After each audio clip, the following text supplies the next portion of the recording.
So a couple weeks ago, I was talking to the creator of this particular tarot deck. Her name right there. And I was like, I'm loving the body positivity on the box. Very simple box, like the blue of it all. And I was like, okay. So the creator sent this to me as a gift. This is the guidebook. I'm going to show it to you. And she sent it to me for the purposes of doing an honest review. So that's what we're going to do right now. My name is QueenAusetHeru, and thank you for joining me for another wonderful edition of Ask an Aquarius. If you haven't already, please hit the red subscribe button and smack the bell. Also, if you like this video, please give it a thumbs up and pass it on to anyone and everyone who might like it too. Please drop us a positive comment in the comment section, and if you want to get a reading done, please email me and I will hook you up. You can also hit me up on social media. All my information is underneath this video. My Patreon is underneath this video. My Ask an Aquarius merchandise and my Cash App and my PayPal are underneath this video as well, in case you want to give a donation to the channel. All right, let's get started. First and foremost, I'm going to show you the guidebook. Now, as you can see, this is a hefty guidebook. Like, okay, I was like, I love a real serious guidebook moment. And when you open it, it's not in full color. However, there's the card. There's the keyword. Here's everything you need to know about the card itself. And it seems to be only like one page. Here's the major arcana. So it's not a lot of information, but that's good.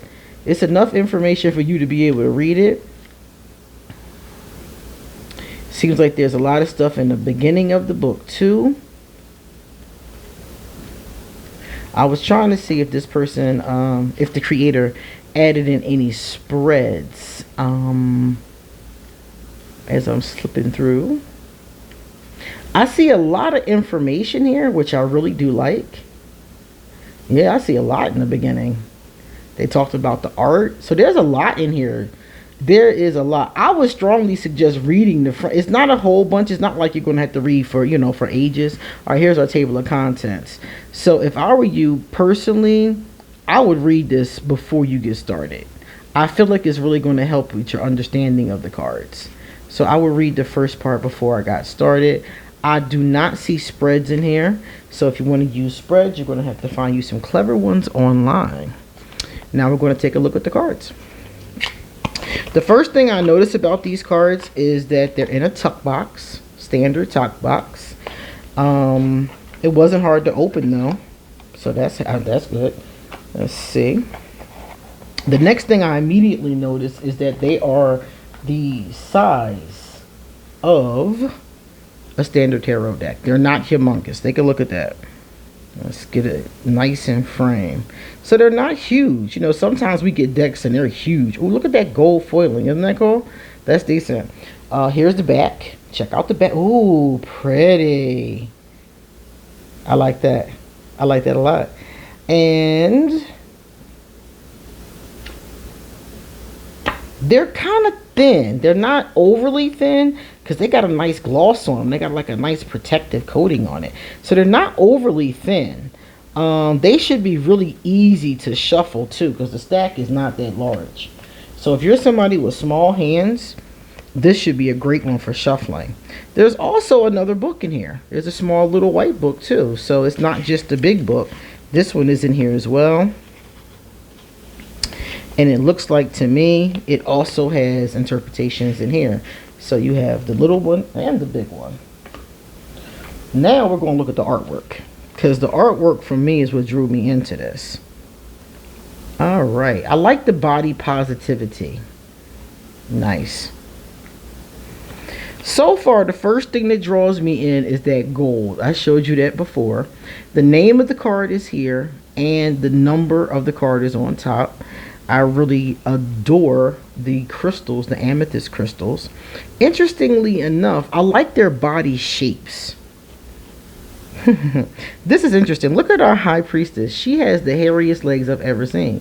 And I like that because it's all about self-love. So I feel like loving yourself as you are, without all the primping and the, the things that we do.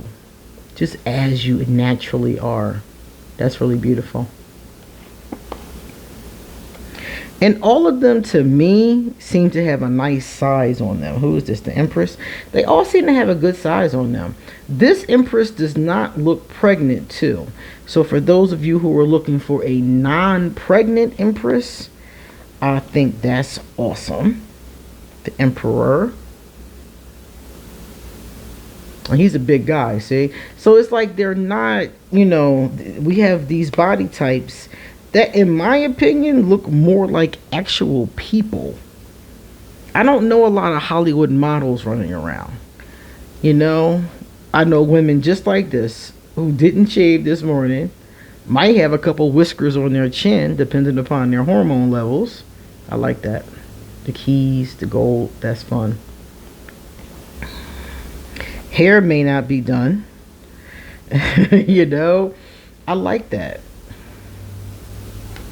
Look at that. It just reminds me of loving yourself as you are. And I think that, to me, is the purpose of self-love. Because I feel like a lot of us only feel lovable if we are polished. We have on our reddest lipstick and our jewelry. I know for me, like, I don't even get on cam if I don't look my best.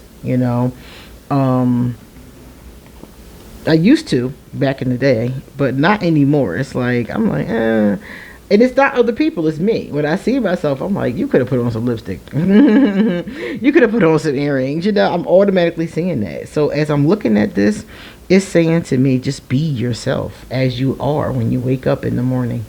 This is really pretty. This is the wheel. And I like how all the elements are in a wheel formation. I like the background too. That gold is a very nice touch. The only thing I'm not seeing here that I always notice in a deck, I don't see diversity in culture or skin color or differences like that. I see body type differences. I see gender, but I don't really see that. And I don't see any older people. I love that. Look at that Hanged Man. I'm looking for older people too. I like to see, different types of people represented. And that I'm not really seeing much of. This is fun. Look at that. Death card. I like that for the death card. It's very just fade to black. Quiet. It's how I imagine death to be. At least a part of it has to be. Just quiet. Or at least that's what we think as humans that are still here. Yeah, so that's the only thing I'm not really seeing much of that. All the people that are here seem to be roughly about the same skin tone, and roughly about the same age. So that's something that I always take notice of. Now the devil card, my goodness. Let's talk about the art. It's a very interesting art style. I like that for the tower. That's fun. It's a very interesting art style. It's very like, let me see. My favorite part are the backgrounds. I really enjoyed. Is that the star? Oh, that's my girl, the star. Yes, I really enjoy the backgrounds a lot. And the art style looks very interesting because you know what it makes me feel like? There's this aspect of it to me in certain frames where I feel like the person is literally like kissing themselves. Like when I look deeply into this picture, it looks like two people. So it makes me feel like that self-love concept, like kissing yourself, loving yourself, hugging yourself, that kind of thing. And I love the nudity. It's like everybody's naked, it looks like. I love it. Some people have on like a little shawl or, some things painted on them. But for the most part, there's a great deal of nudity, as you can see. And I love nudity as art. I think it's awesome. As a matter of fact, I think that some of the earliest art I've seen was of the naked body. Look at that. Wow. Like she has painted all over her. So that's what I mean. Like their bodies are like naked, but they have like all this cool stuff going on. This is decent. Now you guys know the cups is my favorite suit. And it's interesting to me how a lot of these that traditionally have a lot of people in them, it's one person. And that again gives me that focus on the self. And that's what I'm noticing, because when I first saw it, I was like, okay, so how are they going to show this self-love concept? And that's what I'm seeing here. It's like it makes me feel the images make me feel like I'm alone when I look at this. They make me feel not lonely though. They just make me feel alone, introspective, reflective, you know, by myself at 3 a.m. writing poetry. This is what this deck reminds me of, because that is the kind of energy I feel with self-love. You know, you're by yourself, you're celebrating yourself, you're embracing yourself. I'm seeing all of these concepts as we're going through the cards. And then the consistent use of the gold foiling that I noticed on the very first card keeps pulling my eyes. So I'm liking that too. And remember I told you it wasn't a thick deck. Look at this. It's not thick at all. It's easy for me to hold the whole deck in one hand. That's why what I was saying earlier, I feel like I'll be able to shuffle these really easy. I'm trying to see as I'm going along, like, if I was working with this deck, would I understand what the art is trying to tell me? And I feel like I do. I feel like it, I'm really feeling like intuitive readers would like this, because there's so much of, it's the color. It's really the colors that's taking me. If you're somebody who's an intuitive reader, I really feel like if you have some good like color associations, I see a lot of that here.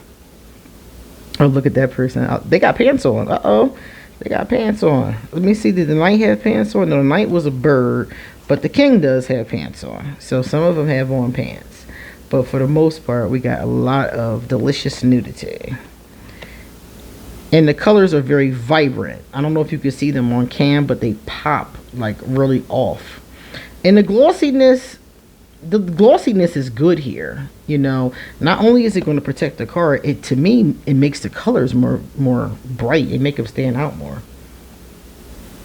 The two.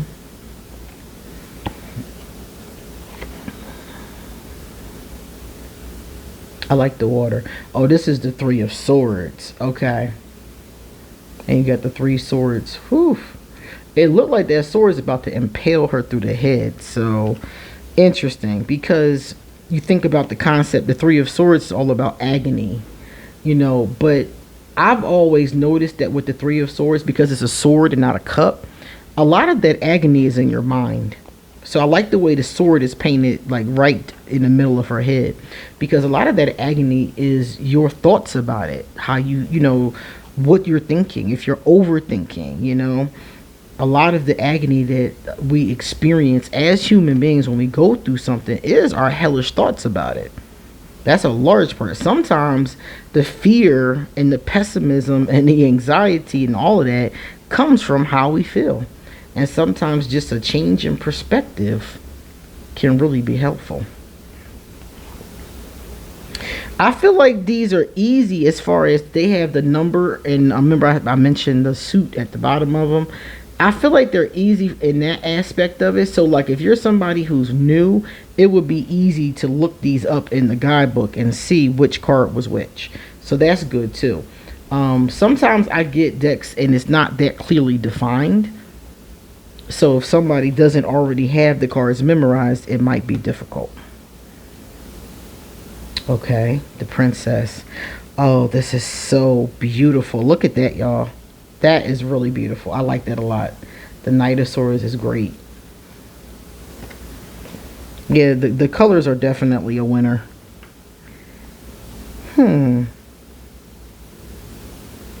It's interesting to me that they have no head. It's just the light.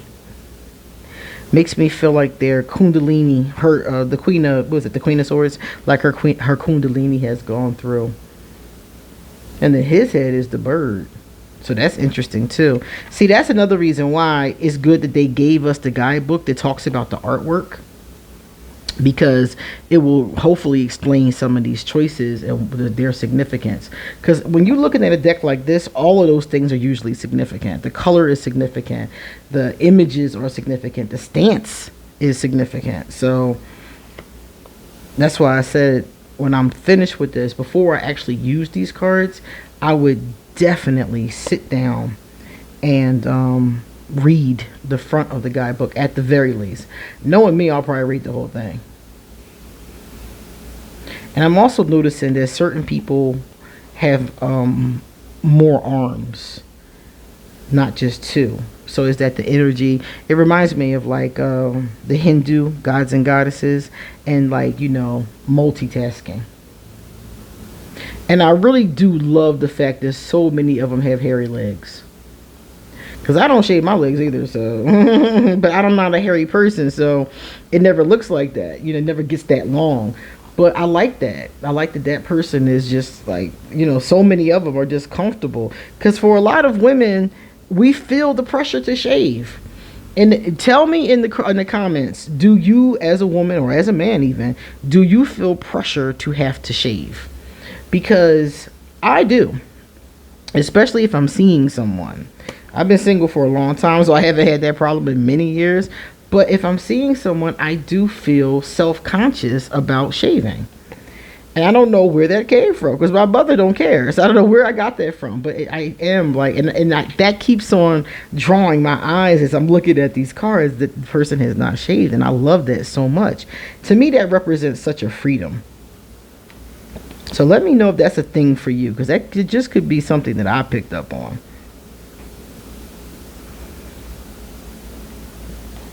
And here's our last pentacle. All right. Awesome. Now we get the pleasure of looking at the wands. This looks like growth to me. And it's different because usually like the aces is a hand and it has the suit in it. So it will be like a hand with a wand, a hand with a cup. And I'm noticing that they've taken liberty, the creator, the artist has taken liberty with changing that, and has some very clever ways of showing it. Three of Wands. Yeah, they've taken artistic liberties with many of the cards. That's another thing I've noticed.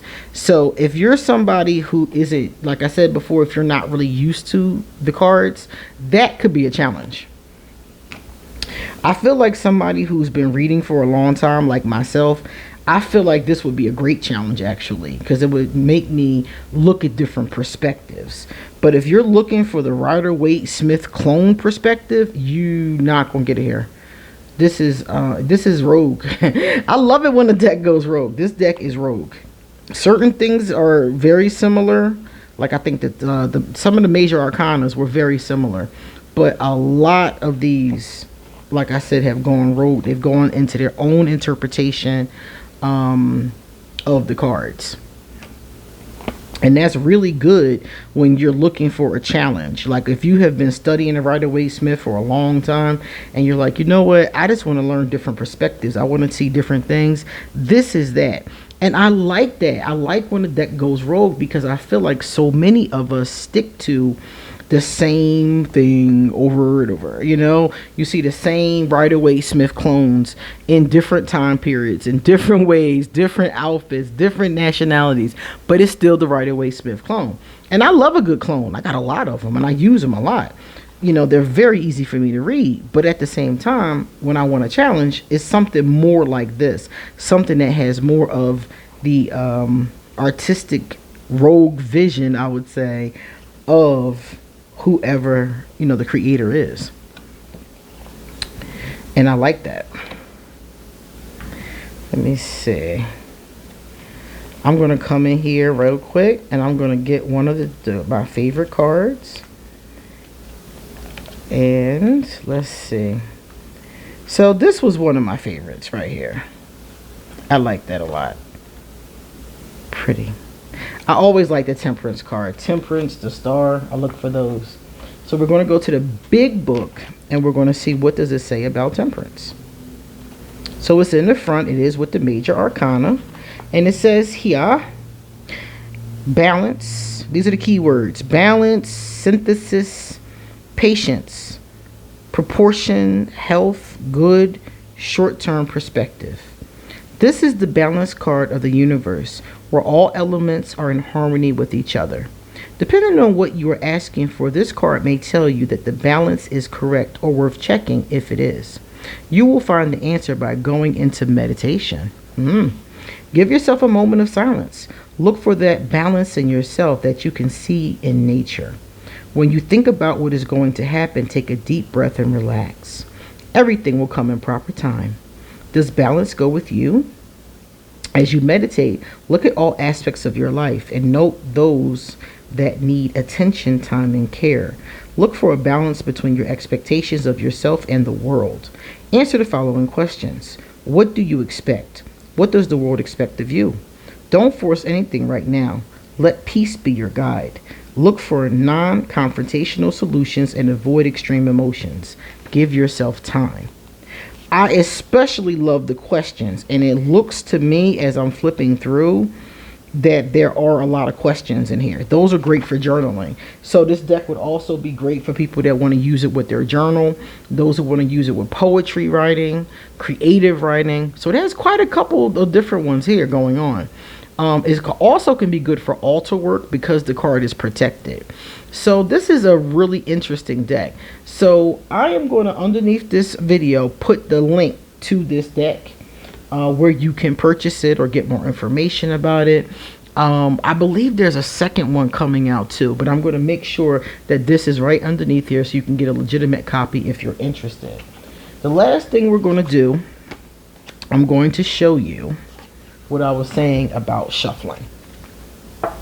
So here we are, split in two. See, it's not even that big. This is going to be really great to shuffle. Check this out. Effortless.